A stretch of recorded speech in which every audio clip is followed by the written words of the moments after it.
Hello learners, welcome to English with Nitish. आज का हमारा वीडियो है रिपीटिशन वर्सेस एनाफोरा का, जिसमें हम लोग रिपीटिशन और एनाफोरा के बीच के अंतर को समझने की कोशिश करेंगे। हालांकि अगर आपने ये दोनों वीडियोस रिपीटिशन और एनाफोरा के देखे हुए हैं तो आई थिंक कि आपको पहले से ही क्लियर होगा। बट चलिए हम लोग एक बार फिर से जल्दी से देख लेते हैं इसको। पहले हम लोग देख लेते हैं रिपीटिशन होता क्या है। तो रिपीटिशन कहा जाता है जब शब्दों का या शब्दों के समूह का दोहराव हो, यानी वो बार बार आए हों एक छोटी सी जगह में। मतलब एक पैराग्राफ में दो तीन बार आ गए हों फटाफट, या दो तीन लाइंस में जल्दी जल्दी आ गए हों, आस पास बिल्कुल ज़्यादा दूरी ना हो, तो वो होता है रिपीटिशन। जैसे कि इस लाइन में आप देखिए, water water everywhere nor any drop to drink. इसमें वाटर वाटर कितने पास आए हैं, तो ये रिपीटिशन है। या यहाँ अ डॉग हैज़ डाइड की लास्ट की तीन लाइंस में देखिए, हिज का तीन बार रिपीटिशन हुआ है। हालांकि ये एक तरीके से एनाफोरा भी है क्योंकि ये तीनों अलग क्लॉजेज हैं, बट पहला वाला अलग क्लॉज नहीं है, वो थोड़ा कुछ एक सेंटेंस का ही हिस्सा कह सकते हैं उसको। तो खैर, बेसिकली इसको हम लोग रिपीटिशन ही कहेंगे। क्यों कहेंगे ये आप समझ जाएंगे। तो ये पहले वाले में भी रिपीटिशन था और यहाँ भी रिपीटिशन था, लेकिन एनाफोरा कब होता है? एनाफोरा तब होता है जब रिपीटिशन हो लेकिन एकदम शुरू में।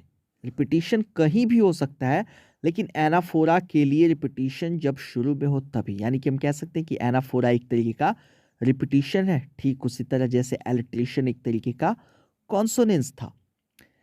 रिपीटिशन कहीं भी हो तो हम सिंपली उसे रिपीटिशन कहेंगे, लेकिन अगर वो repetition consecutive sentences, consecutive clauses, paragraphs, lines, इन सब की शुरुआत में हो, बिल्कुल शुरुआत में, तो हम कहेंगे वो एनाफोरा है। जैसे टी.एस. एलियट की द वेस्टलैंड में आप देखें, एंड पहली तीन लाइंस की दूसरे और तीसरे में शुरू में आया है, फिर पांचवी और छठी में एंड शुरू में आया है, तो ये एनाफोरा हम कहेंगे। रिपीटिशन भी कह सकते हैं क्योंकि एनाफोरा भी एक तरीके का रिपीटिशन ही है। लेकिन जब आपसे पूछा जाए कि क्या यहाँ एनाफोरा है, तो आप कहेंगे हाँ बिल्कुल यहाँ एनाफोरा है। उसी तरह एंड जेनिफर्स टाइगर्स में दो स्टैंजा की शुरू में एंड जेनिफर्स आई हुई हैं, तो ये भी एनाफोरा है। और पहले स्टैंजा की लास्ट दो लाइन के शुरू में ही दे आया हुआ है, तो वो भी एनाफोरा का एग्जाम्पल है।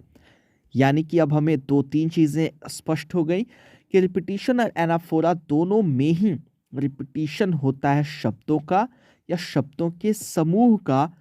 अंतर यह है कि रिपीटिशन आसपास में कहीं भी शब्द हो तो वो रिपीटिशन होगा, लेकिन एनाफोरा में वो शब्द शुरू में होने चाहिए, किसी क्लॉज के, किसी सेंटेंस के, किसी पैराग्राफ के, लगातार आने वाले क्लॉज, सेंटेंस, पैराग्राफ के। ठीक है, तो यही होता है एनाफोरा और रिपीटिशन का अंतर। जरा एक लास्ट हम लोग एक चीज देख ले, टर्न टर्न टर्न, जो पीट सीगर की लिखी हुई पोएम थी, उसका ये पहला स्टैंजा देखें आप।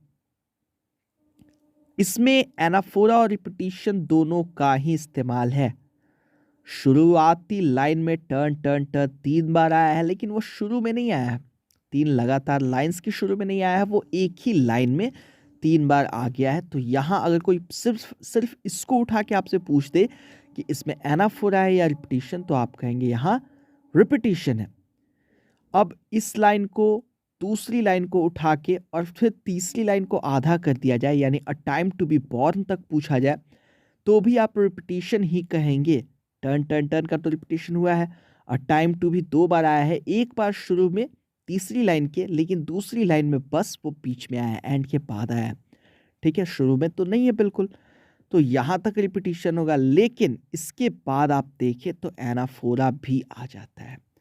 यानी ऑन द होल इस पैराग्राफ में रिपीटिशन का इस्तेमाल हुआ है, आप ये कह सकते हैं, और एनाफोरा भी हुआ है, क्योंकि आप जानते हैं एनाफोरा भी एक तरीके का रिपीटिशन है। और शुरुआत में बिल्कुल आया है लगातार आने वाली लाइंस के, तो एनाफोरा है। तो यही है एनाफोरा और रिपीटिशन का झमेला। उम्मीद करता हूँ सुलझा होगा, आपकी ये उलझन सुलझ गई होगी। तो मिलते हैं अगले किसी वीडियो में, तब तक के लिए stay safe, take care and keep learning.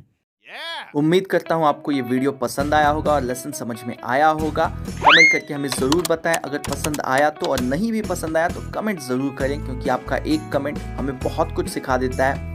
इसके अलावा अगर पसंद आया तो लाइक करना बिल्कुल ना भूलें, और अगर पसंद आया है तो आपको शेयर भी करना है ताकि हमारा चैनल आगे बढ़ता रहे। तो शेयर करें अपने दोस्तों के साथ और सब्सक्राइब ज़रूर करें ताकि आपको हमारे आने वाले वीडियोस मिलते रहें।